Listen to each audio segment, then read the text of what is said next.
Good morning. Welcome to worship. No, don't sit down. Don't sit down. Now you can sit. No, don't sit. You are in a place, if you are new today, or if you have not been here for a while, we just want you to know that you are in a place where you are welcome no matter who you are, no matter where your journey in life has brought you or taken you or pushed you into. We're glad it pushed you into here. And so in that spirit, please turn to the people around you and greet them with the peace of God.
We're going to take a different approach to our prayer time this morning. I'm going to invite you to close your eyes. And we're going to take prompts from last week's lesson in intercession and begin for just a short time to engage in standing in the gap for the people and the situations that both weigh on our hearts and weigh on the hearts of many in various contexts. So I invite you to, as we talked about last week,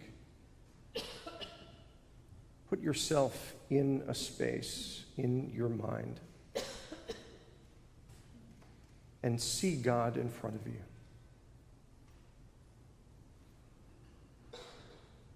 However that image presents itself to you, however you understand God to be, see that person, that image in front of you.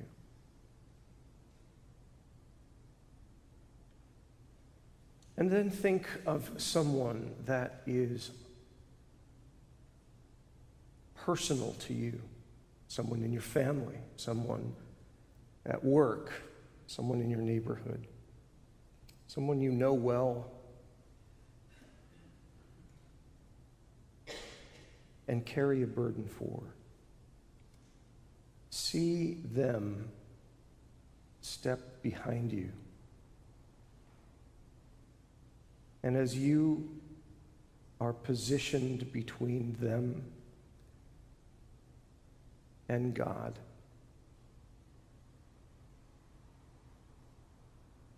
whether their name or their situation, think of what it is you need, you want to appeal to God for.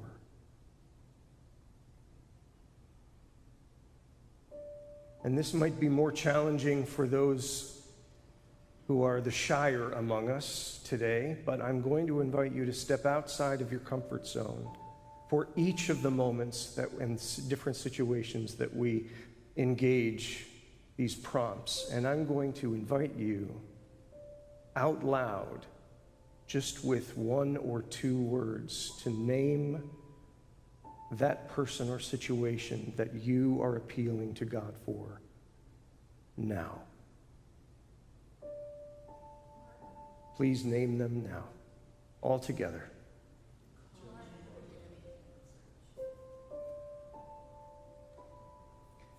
Continuing to see your understanding of God in front of you.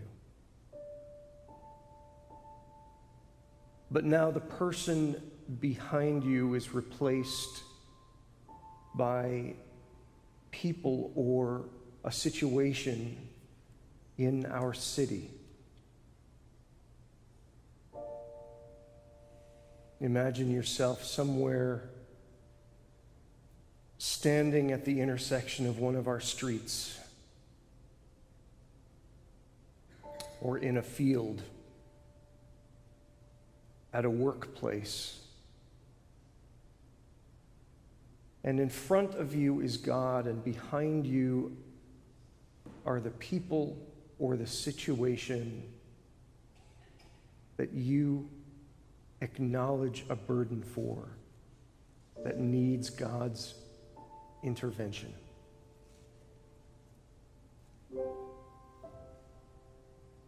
Ask that Spirit that teaches us to pray, as we spoke of last week, what to pray. How do you effectively intercede for that group or that situation?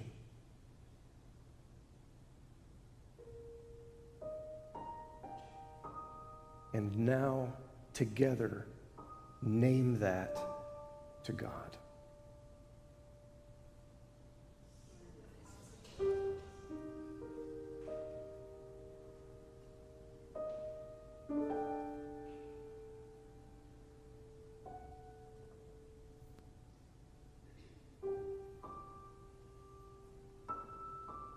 I'd like you to now imagine that you are being elevated up into the sky, and below is our nation, and above or in front of you, whichever image is the easiest for you to imagine. is the God who loves our country, though that same God has been imposed on, as have we, with so many different variations and incorrect applications of the notion of God loving us and what loving our country means. But as you define that idea, and as you carry a burden for something related to our nation, begin to feel and think that concern as you stand in the gap between it and God. It could be the power grabbers of our politicians and the wrongful decisions, the harmful decisions that they have made in further marginalizing entire populations in our country. It could be the continually increasing number of victims of the floods in Texas and the families who are mourning those losses, including more than a dozen children. It could be those on a national scale who do not have enough to eat and do not have the physical ability, the logistical ability to protect their children on the streets. Whatever it is, imagine you yourself standing between that situation and the God who wants you to intercede for it. And now, together, express that care to God.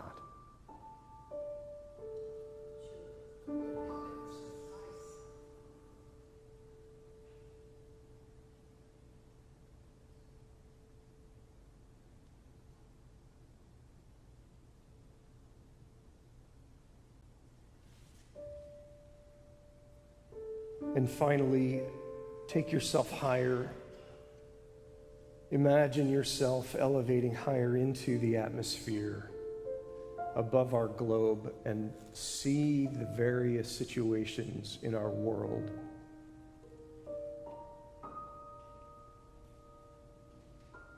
in which evil or devastation are thriving, where hearts are breaking and injustice is ruling. Choose one situation that you are aware of, perhaps more than the others, one that you carry a particular passion for or burden for, and see yourself standing in the gap between our world and our God. Ask Spirit, what do I pray? How do I pray for that, for them?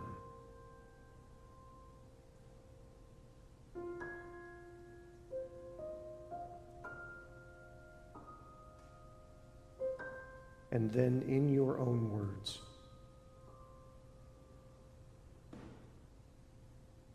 offer that appeal to God.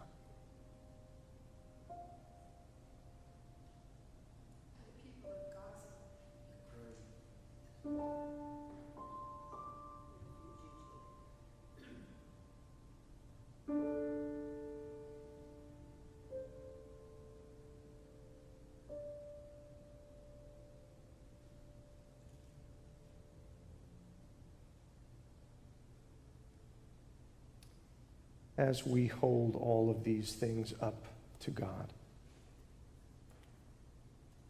standing between the holy, and the needy, of which we are also a part.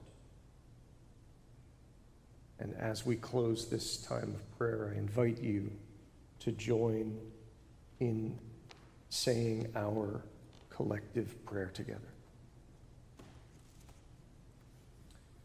We cast up to you, Holy One, all of our intercessions, standing between you and those we love and care for, knowing full well that you love us more than we love ourselves, and you stand in the gap yourself in the circumstances of our lives. We invite you to keep us mindful of those times and moments in which we rely on you for the bringing about of our and our loved ones' well-being.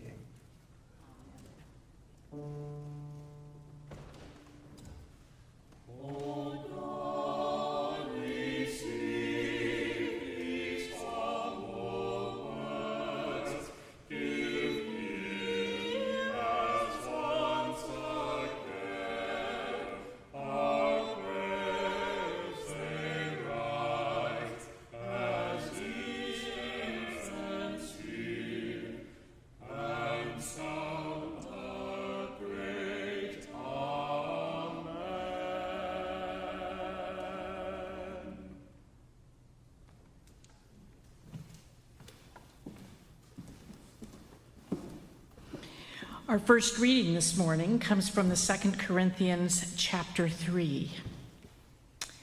Now the Lord is the Spirit, and where the Spirit of the Lord is, there is freedom. And we all, who with unveiled faces contemplate the Lord's glory, are being transformed into his image with ever-increasing glory, which comes from the Lord, who is the Spirit.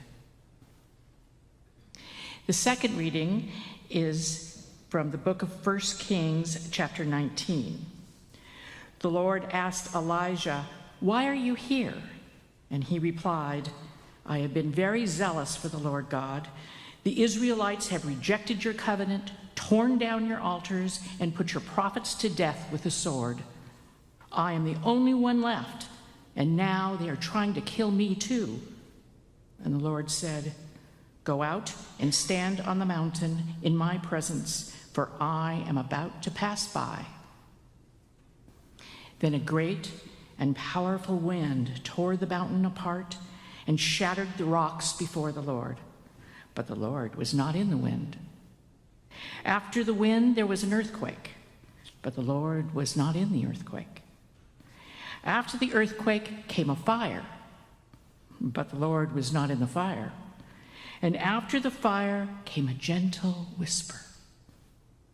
And when Elijah heard the whisper, he pulled his cloak over his face and went and stood at the mouth of the cave. Next, we turn to the 46th Psalm. There is a river whose streams make glad the city of God, the holy place where the Most High dwells. God is within her, she will not fall. God will help her at break of day. Nations are in uproar, kingdoms fall. God speaks and the earth melts and says, "Be still and know that I am God." Shifting to other texts, we hear from the late Mother Teresa on silence. We need to find God who cannot be found in noise and restlessness. God is the friend of silence. See how nature, trees, flowers, grass grows in silence. See the stars, the moon, and the sun, how they move in silence. We need silence to be able to touch souls. And from various ancient mystics of the church, God speaks in the silence of the heart. Listening is the beginning of prayer. God is only to be found in our inner selves, the holy of holies where God dwells. It is easy to obtain the presence of God, who desires to be more present to us than we desire to seek. It is easier than breathing. Here ends the readings for this morning.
Before I jump into the meat of today's focus, I'd like to tell you a brief story about one of the times that I took a congregation through what I think they would have said was somewhat an intense time of intercessory prayer back in 2022. It was toward the beginning of the Russia-Ukrainian war, and we, along with most of the country, of course, were appalled that this was happening to them. So we entered a time of extended intercession during one of our worship services, one that lasted for approximately 20 minutes or possibly longer. And we used an approach similar to the one that you and I applied last week. We first positioned God in front of us, similar to what we tried a moment ago. And then imagine standing in the battlefield in one of the war-torn cities outside of Kyiv, and the devastation there, seeing it on the video screen of our minds. Imagining the people who had died or were injured or fleeing their homes and villages. And then we mentally moved our position to a somewhat aerial view above them, again, all in our mind's eye, and saw ourselves as standing between them and God in the gap, as it were, and appealed to God to intervene. And we stayed there for a while. And as we did, without the invitation and without any prompt, people started offering their own inspired prayers to the mix. Some openly prayed that God would not only protect the people of Ukraine, but interrupt the Russians' attacks. And that request began evolving into a joint prayer for none other than the Russian troops to either become frustrated and abandon their posts, or inadvertently begin aiming fire at each other instead of at the Ukrainians. Now, I know that sounds somewhat ridiculous, but that's what they prayed. And that began to swell through the congregation during that intercession time. That particular request. That the Russian troops would begin abandoning their posts, and that they would also begin suffering from friendly fire. And even though that sounds odd, perhaps, to some or many of you, it was only hours later that reports had come through the news outlets that Russian troops, strangely, had begun abandoning their stations after they discovered that their own tanks and missiles had been mistakenly aimed at them. Did that last? Of course not. Obviously not. But did it change the trajectory of that day and week for those that were trying to escape? To escape the destruction that was being aimed at their cities and homes? You bet it did. And did it offer a new view and perspective for that congregation on the value of even the smallest of prayers being offered on someone else's behalf? Absolutely. Were we the only ones praying that? Probably not. Although I did find it quite bold to hear them pray something that brash. But I loved it. I kind of eat that up.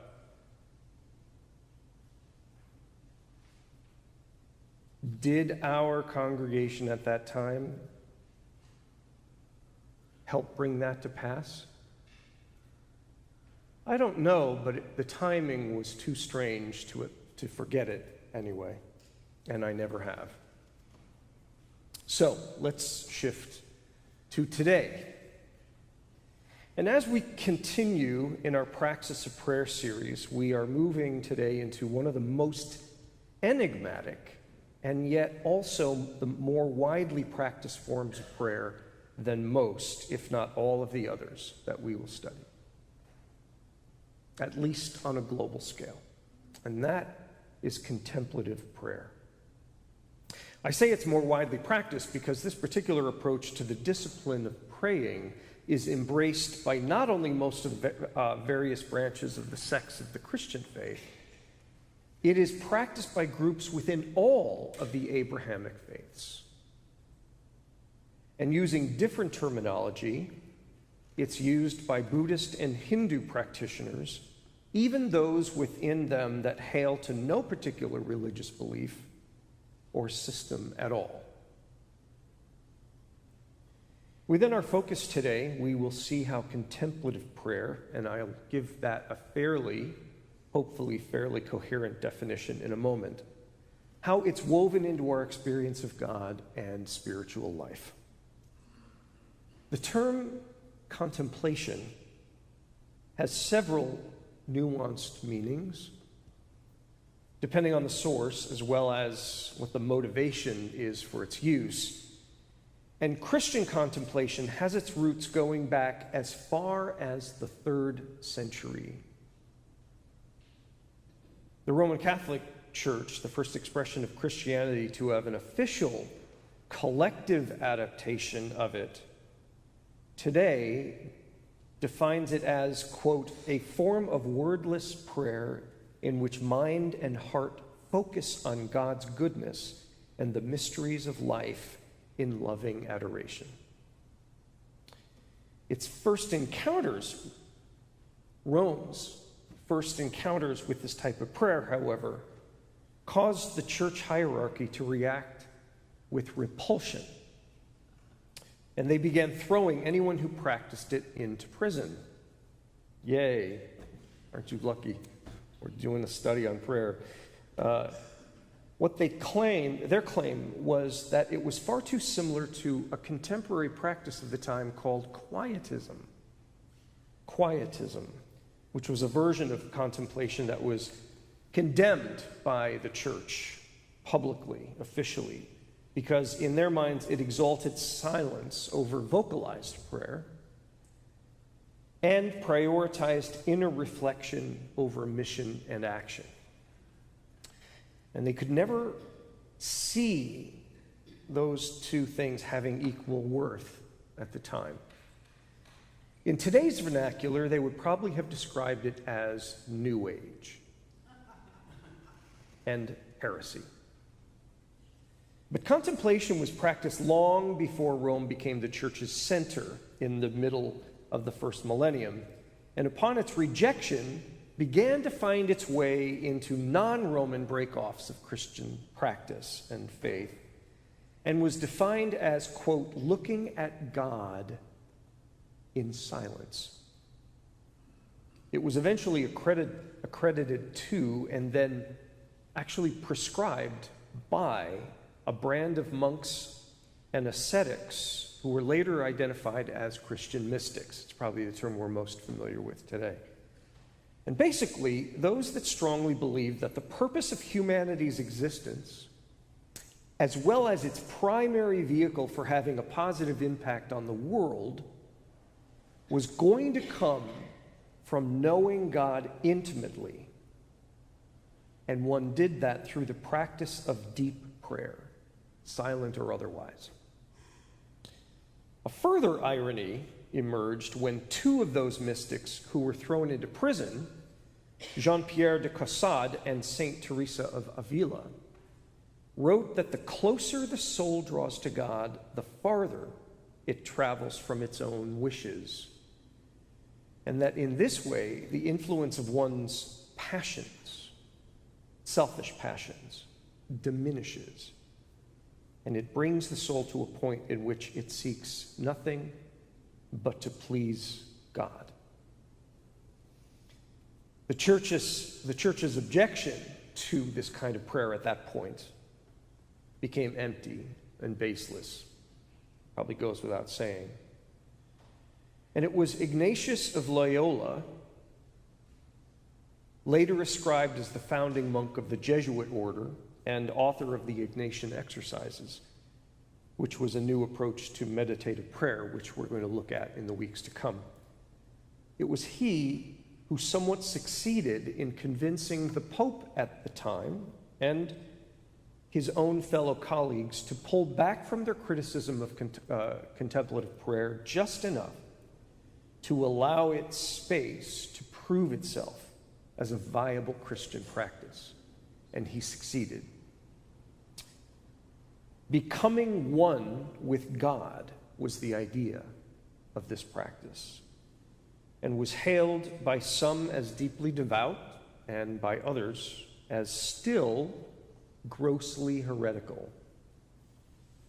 Its accusation of heresy is no longer claimed today, and contemplative prayer has been rolled into almost all of Christian belief systems as being faithful practice.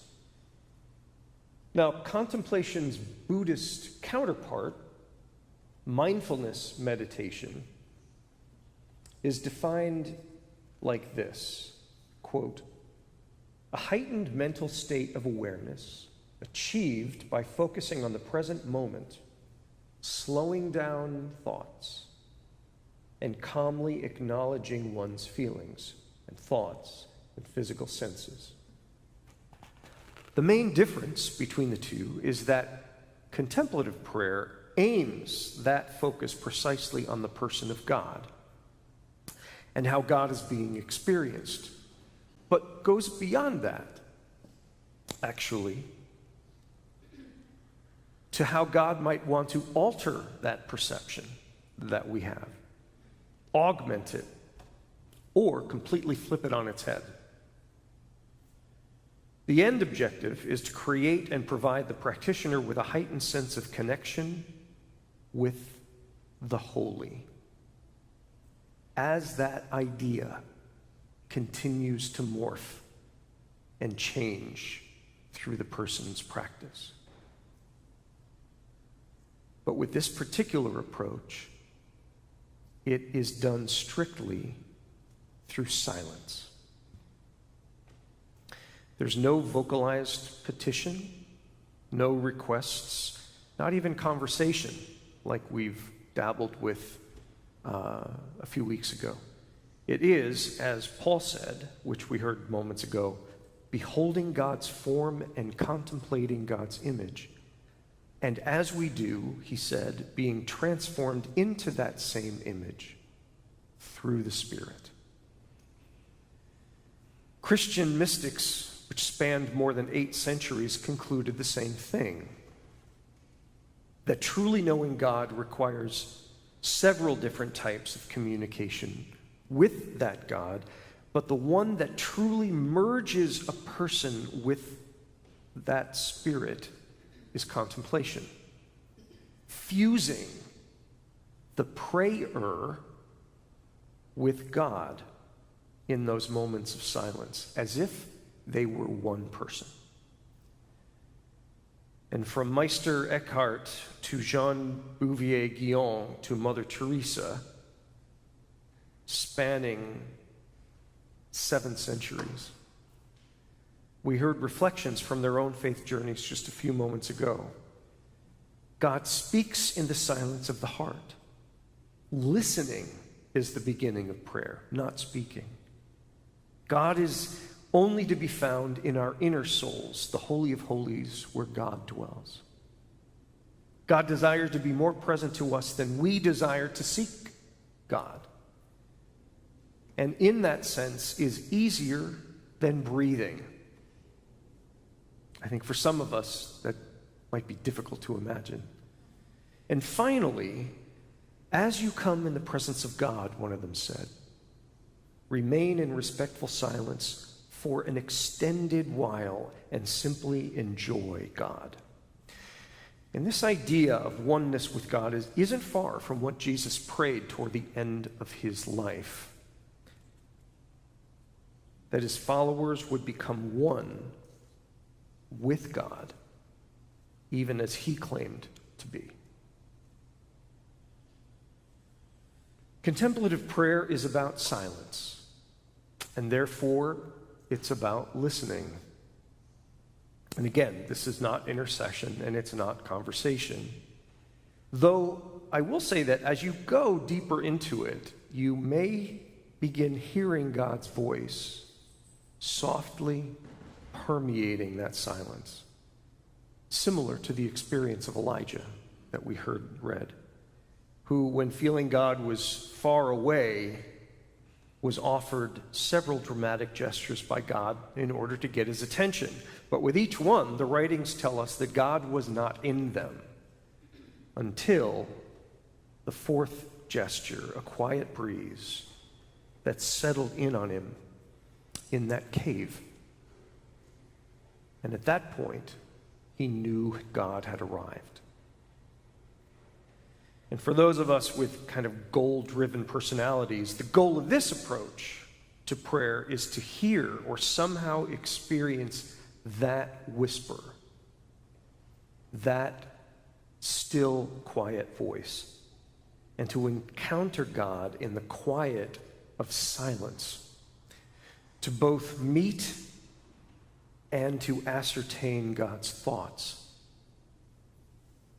even without dialogue, in that very silence. The writer of Psalm 46, it wasn't David, it was actually one of the chief musicians of the time, said it best, be still and simply know that I am God. But it was Thomas Merton, having his own similar encounters, who included that remaining quietly in the presence of God and trying to listen and be attentive requires a lot of courage, he said. Now, the quote from Madame Guyon might have thought that it was a simple process, a simple gesture, but Merton felt quite differently. It isn't as easy as it sounds, he said. And anyone in this room that has attempted a deeper prayer life knows the truth of that all too well. They said it's as simple as breathing, yes, but I'm going to throw a caveat onto that it's as simple as breathing when you've been engaging God in that way for years with inside of a prison cell, with nothing else to do, which was her unfortunate lot during much of her years of ministry. But it's not so easy when you first start out. Similar to physical exercise, it takes time to build up endurance and strength in our spiritual muscles. So it's important to know, should you go there, that contemplative prayer is, as they say, not for the faint of heart. But I do believe it's for everyone. It's for all of us, if we can grasp the importance of it and then apply the discipline that's required. You know, as Americans and perhaps just part of the larger Western culture, silence is not a habit or a practice that we indulge easily or pursue lightly. But it's a potentially powerful one in both our personal individual lives and in our endeavors as communities of faith to deepen our impact on the world. As has been our practice the last several weeks, I'm going to give some detailed guidance this morning as we attempt to engage this practice together. But I invite you this time, as we enter that space, and once you think that you've landed in a kind of groove, so to speak, to feel free to navigate it in whatever way feels the most natural and organic, as long as silence is your anchor. So let's begin. I'm going to invite you to close your eyes, simply to eliminate unnecessary distraction.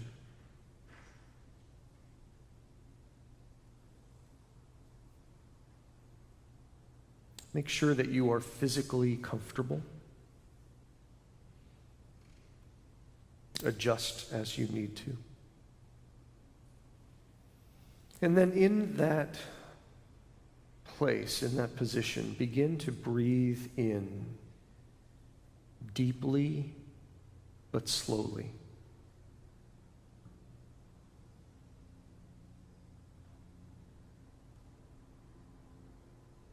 And exhale the same way.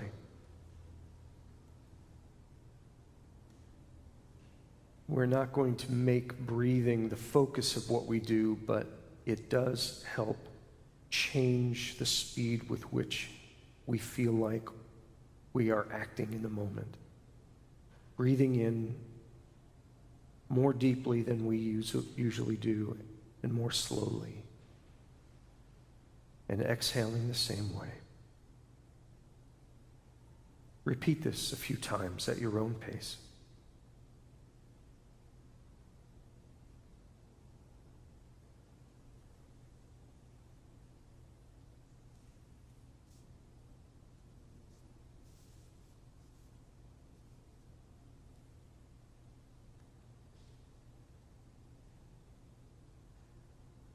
As we've mentioned before, find a place in your mind to send random thoughts to, as they might pop up in your head during this time. Dismiss them to that place when you recognize that they're there. No guilt, no frustration. Just acknowledge and then dismiss them.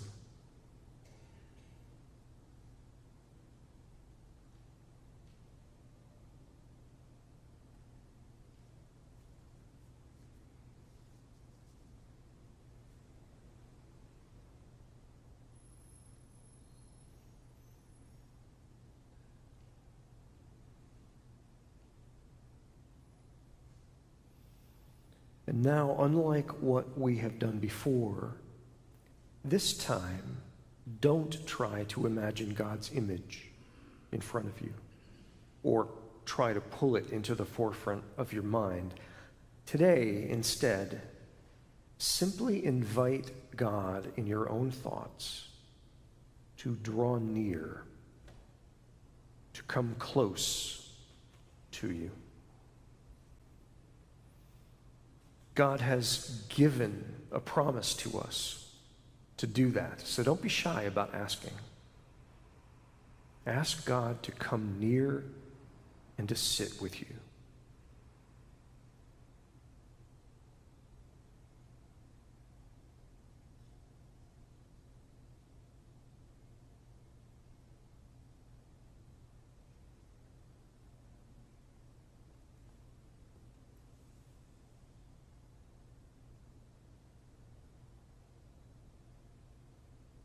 If an image does appear, that's fine, but don't try to create one.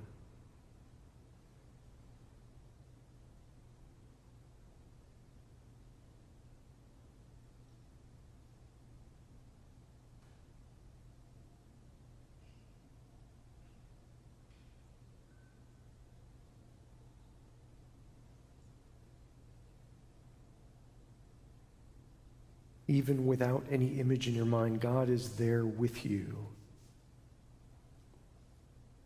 Try to mingle and sense that presence. Take that promise for granted.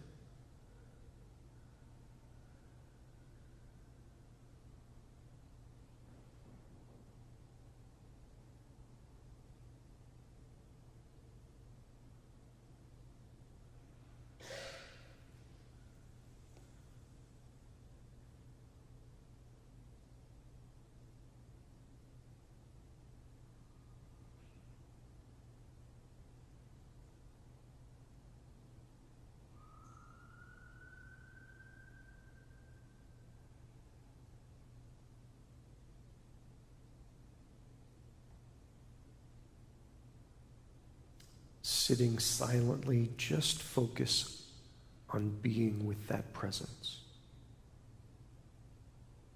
Acknowledge that both of you are there.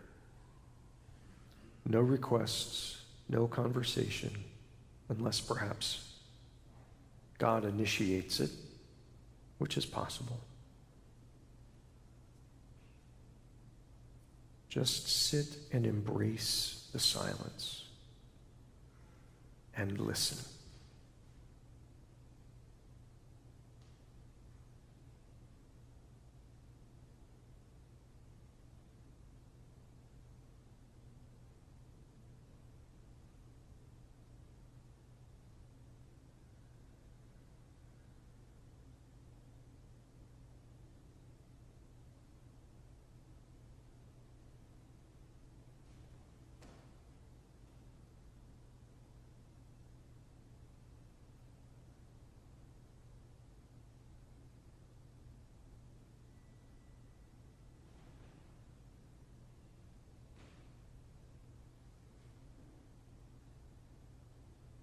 Take notice of what or how you are feeling being in that space. Extended moments of silence can tend to bring up certain emotions that were dormant or suppressed. Allow yourself to feel them in that space.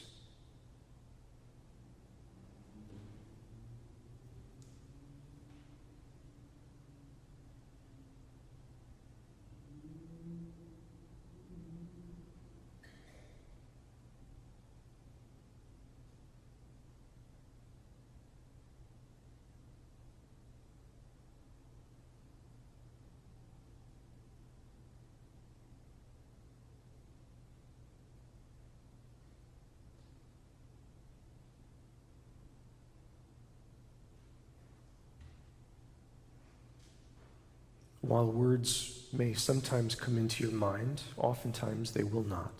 and that's okay. This is just about experiencing a presence in silence without there needing to be anything else accomplished by it.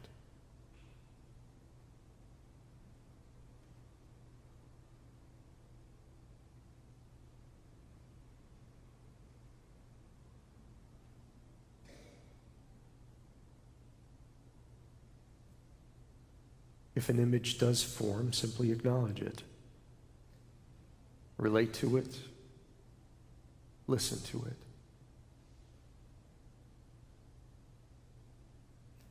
And continue to send random distracting thoughts to that place in your mind for later.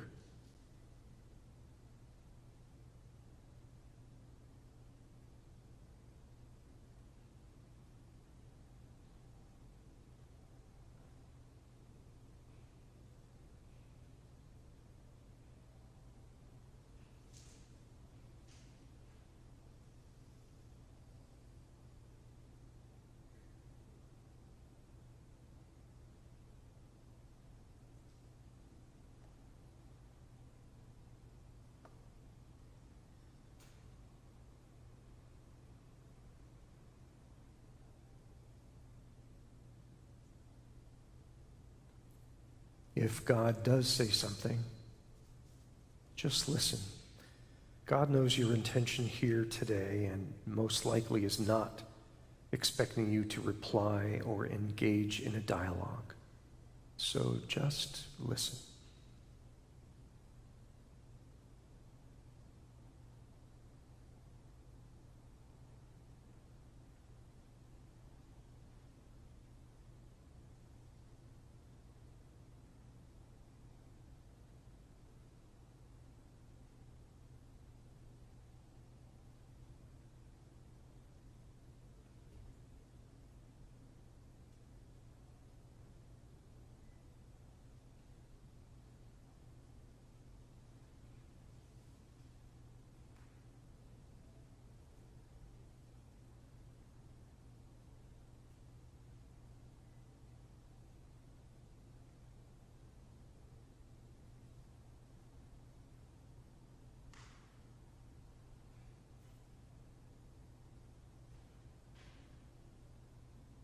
If the silence becomes noticeably uncomfortable for you,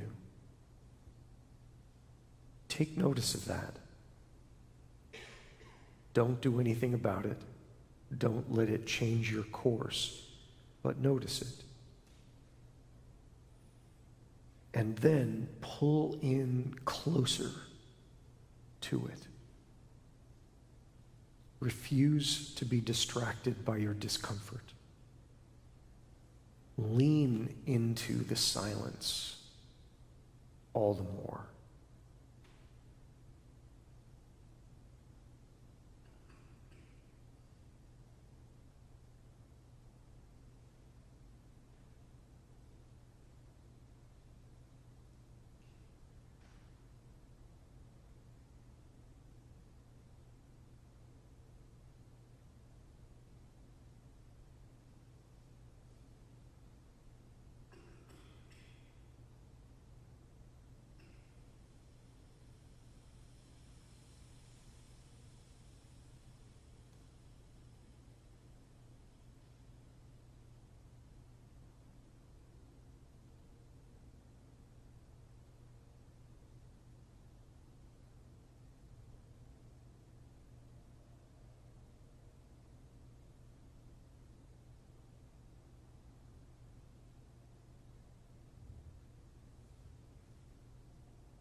as we prepare to close this time,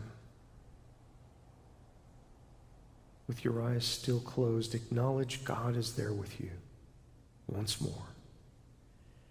And ask God to reveal anything God deems necessary before we end to you.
The place we've always belonged,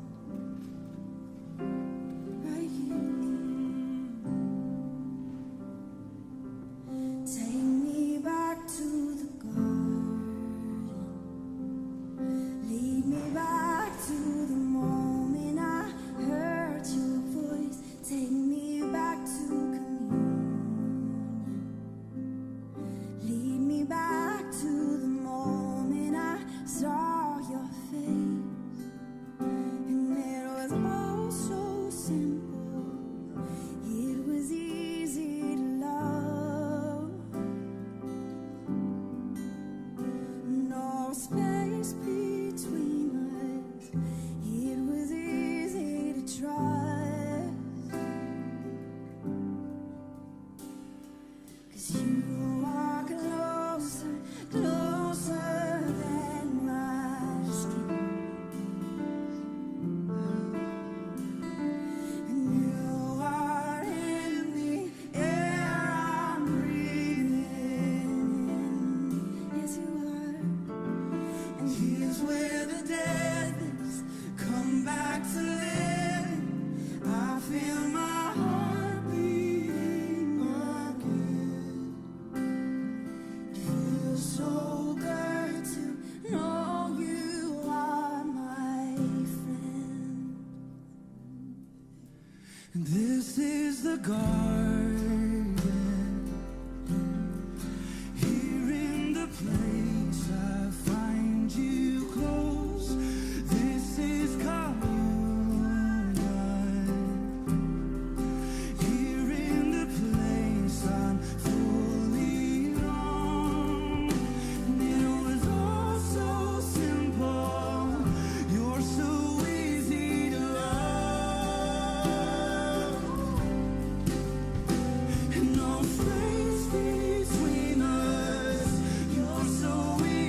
So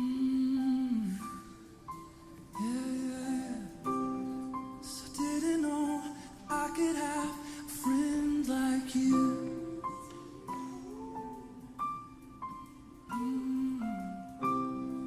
I didn't know I could have a friend like you. So good, so good. I didn't know I could have a friend like, closer than a brother, closer than a brother. I didn't know that I could have a friend like, I didn't think that I deserved it. I didn't know I could have a friend like, you keep blowing me away. I didn't know I could have a friend like you. Just the voices, one more time. I didn't know that I could have a friend like you. 'Cause you are closer, closer than my skin. And you are in the air I'm breathing in. And here's where the dead things come back to living. I feel my heart beating again.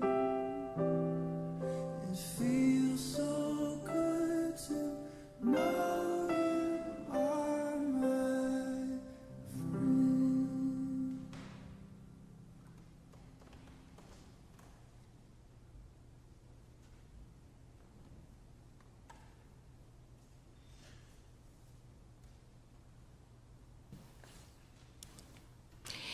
Every Sunday, 52 times a year, year after year, someone stands up here inviting you to practice your faith through generous, joyful giving. This morning I was thinking about it and I realized I don't have any new words. But this week I was reminded of a friend, a longtime member of this church who passed away several years ago. And hers is the image I have in my head when I think of the term joyful giving. Many years ago, on a Sunday morning at the table in the kitchen, she shared with me, Lavon did, a decision she'd made to give generously to Camp Adams and to this church. And I'll never forget the look she had. She had her head back and she laughed with this big smile and talked about how good it felt to have made that decision. So that's my image of joyful giving, and I hope you have one as the plate is passed to you.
As we present these offerings to you, Holy One, accept them with our gratitude for all you have given us. Provide for us, protect us from, and inspire us to do. Make use of them to further your realm here on earth. Amen.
This is the Taurin benediction, one that I think resonates with contemplative interaction. And now may God bless you, keep you, shine on you, extend grace to you, look on and see you deeply, and give you peace. Go in that peace. Amen.